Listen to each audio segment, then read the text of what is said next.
Welcome, welcome back to Jude's place. You'll have so much fun at Jude's place. Come on, sit right down, it's Jude's place.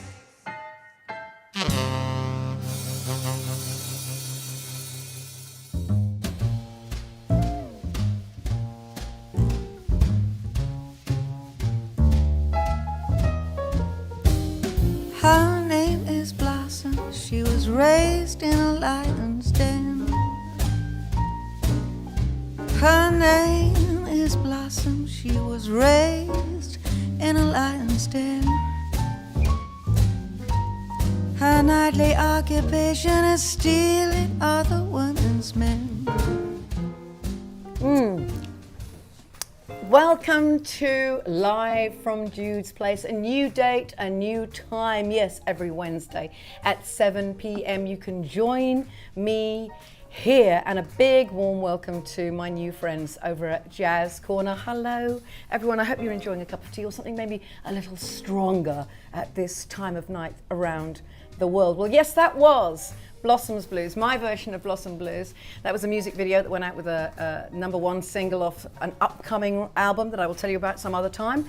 But basically, it's an album that celebrates the unapologetic, badass, singular ladies of jazz and blues from the 40s and 50s. The women who were basically singing about sex and enjoying it at a time when nice girls were singing about romance. And I put Blossom, Dearie in that group, that club, my role models when I was a young girl, a young musician, looking to other women to give me, the impetus, the inspiration, and that's who I looked towards. I'm going to share over the next few weeks the stories and the music of these incredible badass women, and we're going to start today with Blossom Dearie. Singular, eccentric, a cult figure, yes, but a truly remarkable and evolved and accomplished artist, musician, pianist, writer.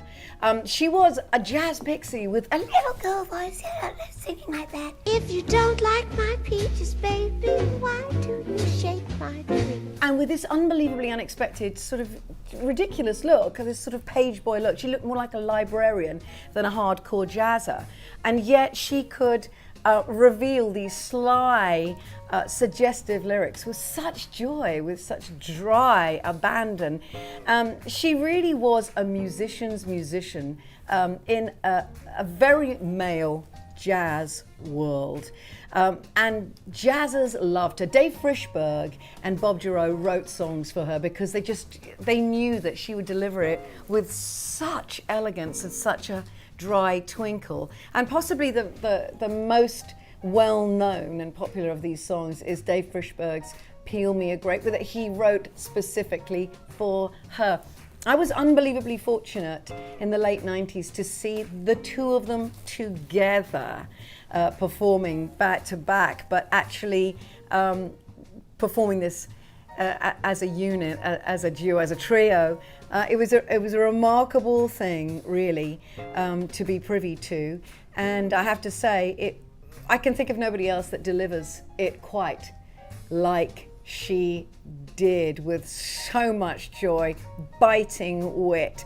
But however, so saying, I tried myself to cover this song. I did cover this song, and I'm now going to play you my version of it that I recorded in New Orleans with two of my gentlemen callers, the fabulous David Torkanowski on piano and on cornet, Kevin Lewis. I hope you'll enjoy this. This is the incredible Peel Me a Grape.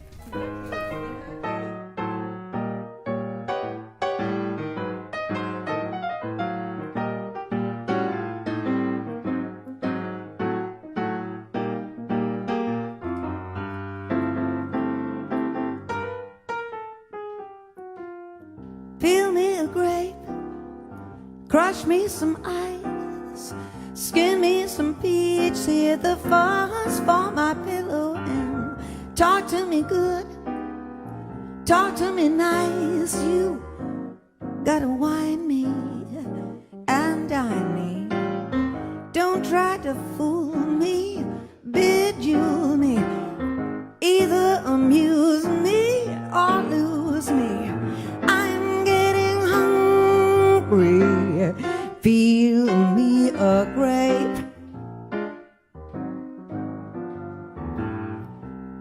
a cock, French me a fry, crack me a nut, bring my bowl full of bonbons, chill me some wine, keep standing by the guy, just entertain me, champagne me, show me you love me, kid glove me, best way to cheat me, catch me, I'm getting hungry, peel me a grape. Here's how to be an agreeable chap. Love me and leave me in luxury's lap. Hop when I holler, skip when I snap. When I say do it, jump, jump to it and send out for scotch. Boil me a crab, cut me a rose, make my tea with all the petals and just hang around, pick up the tab. Never outthink me, just mink me, polar bear rock me, don't bug me, new thunderbird me, you hurt me, I'm getting hungry, feel me great.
How to be an agreeable chap. Love me and leave me in luxury's lap. Hop, hop when I holler, skip when I snap. When I say do it, jump to it and send out for scotch. Boil me a crab, cut me a rose, make my tea with all the petals and just hang around, pick up my tab. Never outthink me, just mink me, polar bear rug me, don't bug me, new thunderbird me, you hurt me, I'm getting hungry, feel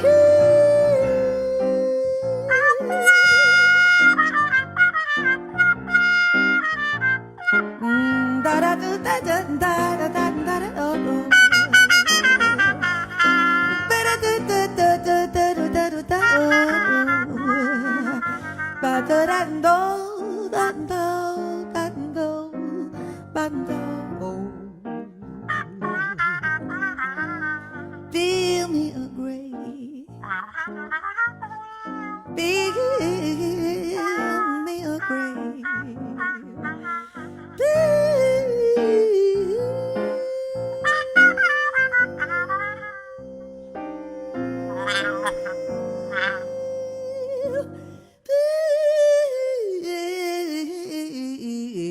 Feel me a grave.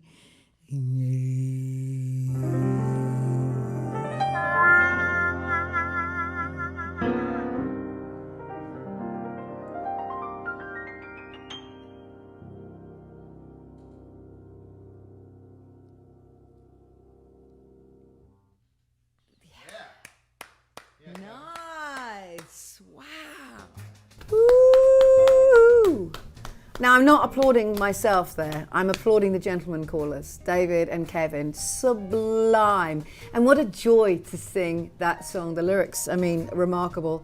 Dave Frishberg was really an exceptional writer, a wonderful man, really quite lovely. And the incredible thing about seeing her at that time, late 90s, she must have been in her 70s at that point, but I swear she did that thing, whether you're a musician or whether you're a jazz lover and you've seen a lot of jazz performances, when you see an older jazzer pick up their axe, play their instrument, just move up to the microphone, and suddenly it's as if they're 20 years old. Well, she did that. She did exactly that thing. That's what I'm hoping for myself, quite frankly.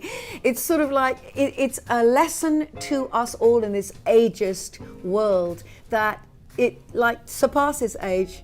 It really, really does. When you see a person doing their thing, it's one of the most remarkable things in the world, and that's the magic of music. Anyway, let's talk more about or rather learn more about the fabulous Blossom Dearie, this New York native from Durham, New York, who spent most of her life living in Greenwich Village, although she moved an awful lot around the world. How did she get that name? I mean, it really is quite unusual, isn't it? Well, the reason she was called Blossom Dearie is because her brothers bought blossom, fresh blossom. They cut and picked fresh blossoms to the house when her mother gave birth to their little sister. Hence, Blossom Dearie. What a great story. It's really quite remarkable. Now, she, like many of us, started as a classical baby. I couldn't even get past the reading bit. That's another thing. But she became focused on jazz after listening to Benny Goodman, Duke Ellington, Count Basie. That was the turning point. Before that, totally classical. Now, she was living in New York in the 1940s, and she was part of Woody Herman's vocal group, the Blue Flames, and was there for the birth of Cool, hanging in Gil Evans's apartment with Jerry Mulligan, Charlie Parker, Dizzy Gillespie, before she actually left and started a solo career. She went to Paris to pursue that, and whilst she was there in Paris, in another singing group, believe it or not, with Michel Legrand's sister, she bumped into a man called Norman Granz, and Norman Granz ran Verve Records. He immediately gave her a 6-record deal, and it's really understood and agreed that all 6 of those recordings have become cult classics. You can even hear them to this day being played on very popular and incredibly successful TV shows like The Marvelous Mrs. Maisel and Called the Midwife. She really, really has a place in our DNA, in our sound, in our soundscape. She was signed to other labels after Verve, and they tried to popularize her. They tried to make her fit. It's like putting a square peg in a round hole. She was so singular, so she was so eccentric and of herself, one of a kind. So they tried to put lush strings on her recordings, tried to make her play more popular songs. It wasn't for her. She rebelled against it and wasn't happy until she formed her own label, something I understand, Daffodil Records, and then she continued to record and to play for the 50 years. She was a living, breathing jazz artist, and I got to see her very late in her career, and it was truly an absolute privilege to do so. So she could have played it safe. She could have stayed in her lane, in one lane, but she chose to be her singular self and to blur the lines between jazz and cabaret, and she became a cult figure, let's be honest. And although she wasn't the huge star that maybe she should have been and could have been, she absolutely is a very, very special jazz performer. This diminutive powerhouse who had collaborated with the likes of Miles Davis and Nat King Cole, even had a powerhouse pianist like Bill Evans describe her as being one of the models of piano playing, and that is high praise indeed. One of the things I love the most about her is that she didn't suffer fools. I'm a little bit this way myself. She didn't suffer fools gladly, and this is my favorite thing about her. I swear to God. She knew when she didn't like certain people's music, and supposedly she really, really disliked the music of Andrew Lloyd Webber. Which brings me to the last performance today, my covering, as you know, of Blossom's Blues. You saw that little sneak preview of that. You can see that on YouTube anytime you want. Just go to my YouTube page. It's sexy, it's fun, it's joyful, it's clever, but mostly because in it, it's a self-penned song by her. She describes herself as being built for speed. Yes, Ray Brown told her she was built for speed, i.e. that she was a sexual racehorse. And I love that coming out of the mouth of this tiny little woman with the kittenish voice and the librarian looks. I just think it is fantastic. It makes me laugh out loud.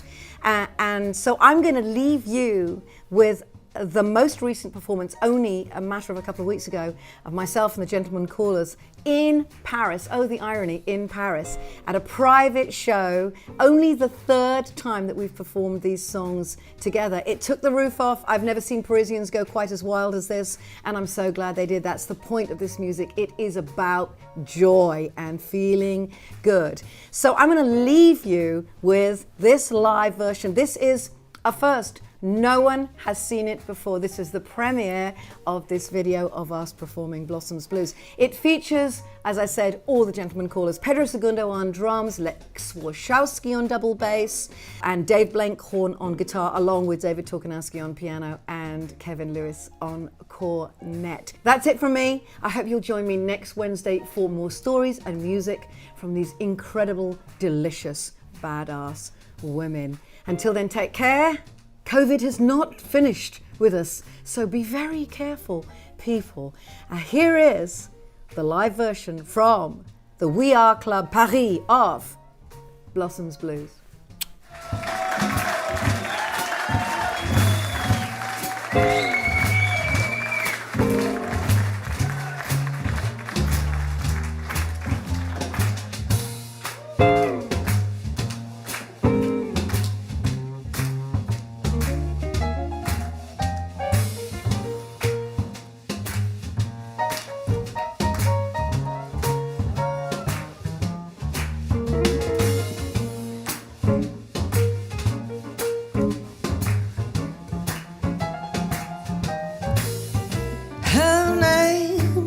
Blossom, she was raised in a lion's den.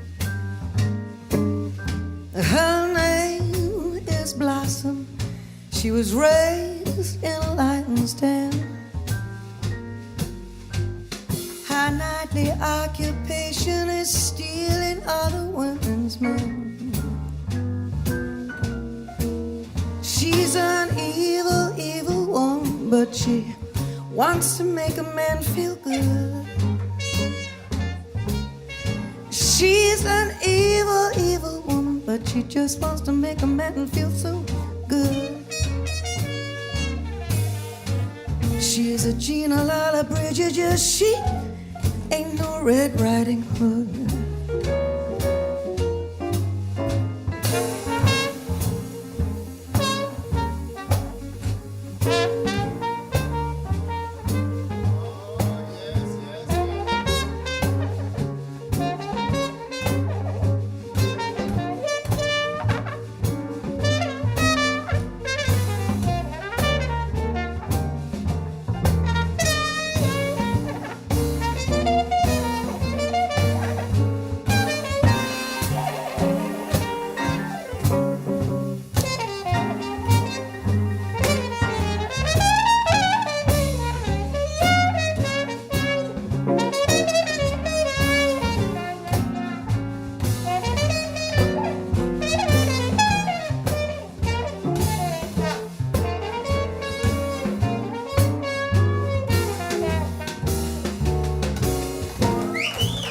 If you don't like her peaches, baby, why'd you shake her tree? If you don't like her peaches, baby, why'd you shake her tree? Get out of her orchard, baby, let her peaches be.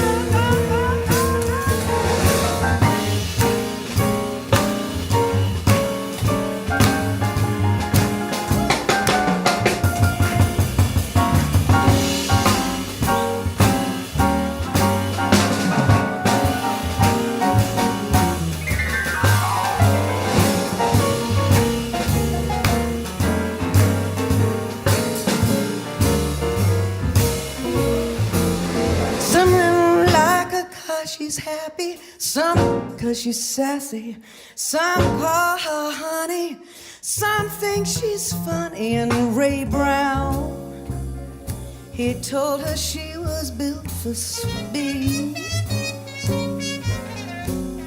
Just put it all together, it's everything a good man needs. Just I'll put it all together, baby, it's everything a good man needs.